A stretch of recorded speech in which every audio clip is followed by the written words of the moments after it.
নমস্কার আমার সকল প্রিয় ছাত্রছাত্রী।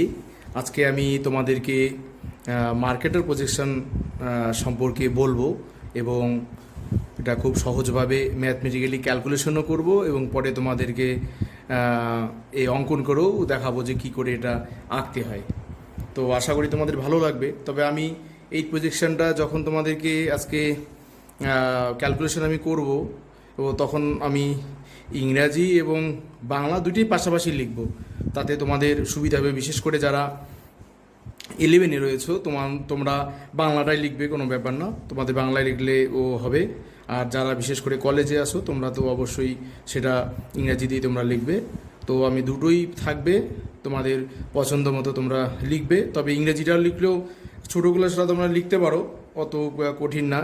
তো কয়েকবার তোমরা যখন পড়বে দেখবে তোমাদের ওটা ঠিক রপ্ত হয়ে যাবে, অসুবিধা হবে না। ইংরেজিগুলো খুব সহজেই আছে এবং আমাদের খুব সাধারণ যে সমস্ত বিষয়ে জানার সেগুলো তোমরা সাধারণত ওই ইংরেজিতে একটু জেনে নিবে, তোমাদের সুবিধা হবে তাতে পরবর্তীতে পড়াশোনার ক্ষেত্রেও। আচ্ছা, ঠিক আছে, তাহলে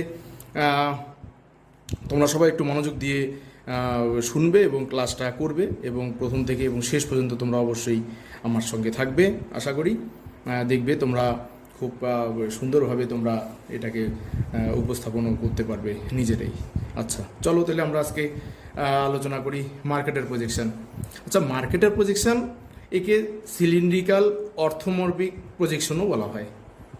এই প্রজেকশন 1969 গেরার্ডাস মার্কেটার এটা আবিষ্কার করেন। আর এটি যখন আবিষ্কার হওয়ার সঙ্গে সঙ্গে এই প্রজেকশনটা গোটা পৃথিবী জুড়ে এর একটা ভালো গ্রহণযোগ্যতা পায় এবং এর পপুলারিটি ভীষণভাবে বেড়ে যায়। তবে এর পপুলারিটি পাওয়ার পেছনে কয়েকটি কারণ আছে, যেরকম তোমরা একটু জেনে রাখো। বিষয়টা এমন যে সেই সময় ইউরোপের যে কান্ট্রিগুলো রয়েছে তারা পৃথিবীর বিভিন্ন জায়গায় তারা কলোনি স্থাপন করছিল এবং সেই সময় তাদের নেভিগেশনের ভীষণ প্রয়োজন। ঠিক সেই সময়ে মার্কেটার এই প্রজেকশনটি আবিষ্কার করেছেন। তো নেভিগেশনের জন্য সেই সময় গোটা ইউরোপের কান্ট্রিগুলোর কাছে এটা একটা একদম খুব পপুলার হয়ে গিয়েছিল। এটা একটা কারণ। আর আরেকটি কারণ তোমরা দেখতে পারবে, আমি একটু তোমাদেরকে দেখাচ্ছি। এই যে প্রজেকশনটা তোমরা দেখো একটু, এই মার্কেটের প্রজেকশনের সাধারণত নিরক্ষরেখা থেকে যতই ধীরে ধীরে উপরের দিকে যাওয়া যাবে ততই অক্ষরেখাগুলো আস্তে আস্তে এদের দূরত্ব বেড়ে যায়, আর নিরক্ষরেখার কাছে এদের দূরত্বটা কমই থাকে। এই কারণে হয় কি, যখন কোনো একটা দেশের মানচিত্র আঁকা হয়, মানচিত্রগুলো নিরক্ষরেখা বরাবর মোটামুটি এদের আকৃতিটা মোটামুটি ঠিকই থাকে, কিন্তু যখনই এরা একটু ওই উচ্চ অক্ষাংশের দিকে চলে যায় তখন যে মহাদেশ, যে দেশগুলো এবং মহাদেশ, এদের আকৃতিটা অনেকটা বড় হয়ে যায়।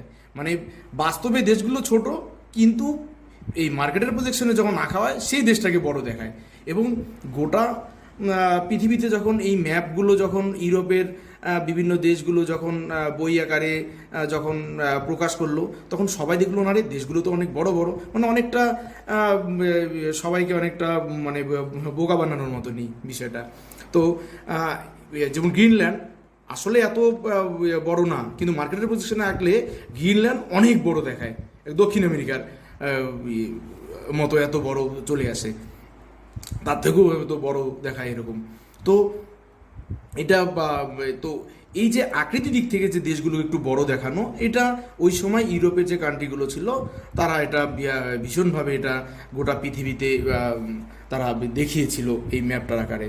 তো এইসব কারণে সেই সময় মার্কেটের পজিশন ভীষণ পপুলারিটি পেয়েছিল এবং এর গ্রহণযোগ্যতা ভীষণভাবে সেই সময় পেয়েছিল। আচ্ছা, তাহলে আমরা আজকে তো মার্কেটের পজিশন সম্পর্কে তোমরা একটু জানলে।